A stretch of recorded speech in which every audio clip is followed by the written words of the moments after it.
हेल' लोगोफोर, दिनैनि बे गोदान मोनसे भिडिअनि गेजेरजों नोंथांमोनखौ गासैखौबो फिन खनसेबाव बरायग्रोनानै लाग्रोनाय थाबाय बे लोगोफोर। लोगोफोर, ओरैनोथ' नोंथांमोना दायो भिडिअनि थाम्बनेल आरो टाइटेलावथ' नायनानै एसेब्लाबो हमनो हाखादों जानांगौ दे। दिनैनि भिडिअआ मानि सोमोन्दै जागोन।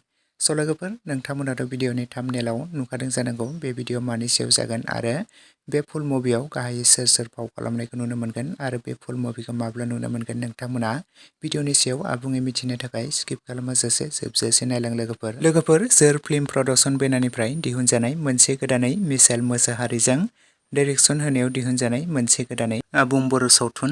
लोगोफोर, बे गुथाल आबुं बर' सावथुनावनो जों गाहायै फाव खालामनायखौ नुनो मोनगोन बिग्राय, मनालिसा, रिंकुमनि, जेजास केरकेटारि, राजाश्री, फ्लरिना आरो लोगोसे गोबांथार फाव खालामगिरिफ्रा बे गुथाल आबुं बर' सावथुनाव फावखौ खालामबावगोन लोगोफोर, नोंथांमोना बे गुथाल आबुं बर' सावथुनखौ आगोलाव सोरबा निउ एप्सनि गेजेरजों नायखाबाय आरो नुखाबायमोन जानांगौ आरो खायफाया गोबाङानो नायाखै। गोबाङानो इउटुबनि गेजेरजों नायनो थाखाय नेनानै थाबाय थायो आरो गोबाङानो नायनो थाखाय एक्साइटेड जाना दंमोन जानांगौ।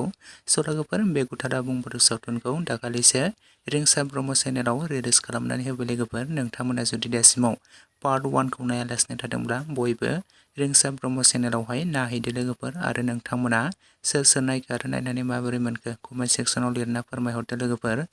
लोगोफोर, आरो नोंथांमोना बे गुथाल आबुं बर' सावथुननि दायो पार्ट 2खौ नायनो थाखाय एक्साइटेड जानानै दं नामा? जुदि नोंथांमोना बेनि पार्ट 2खौबो नायनो थाखाय एक्साइटेड जानानै दङब्ला कमेन्ट सेक्सनाव लिरना फोरमायहरदो लोगोफोर। बेनि पार्ट 2आबो थाबैनो रिलिज जागोन। नोंथांमोननि सापर्ट आरो मदद मोनोब्लानो बिथांमोना थाबैनो रिलिज खालामनानै होगोन लोगोफोर।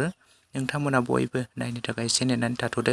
लोगोफोर, लोगोसेनो दिनैनि सर्ट आपडेट भिडिअ बेखिनियावनो। भिडिअखौ नायनानै जुदि नोंथांमोना मोजां मोनदोंब्ला लाइक खालामदो, शेयार खालामदो, लोगोसे चेनेलाव गोदानै फैदोंब्ला साबस्क्राइब खालामनानै खाथिनि बेल आइकनखौबो अल प्रेस खालामना लादो, जाहाथे नोंथांमोना बेफोरबायदिनो गोदान गोदान फैनो गोनां आबुं बर' सावथुनफोरनि आपडेटखौ बे चेनेलाव थाबैनो मिथिनो मोनबाय थायो। Thank you for वाचिं।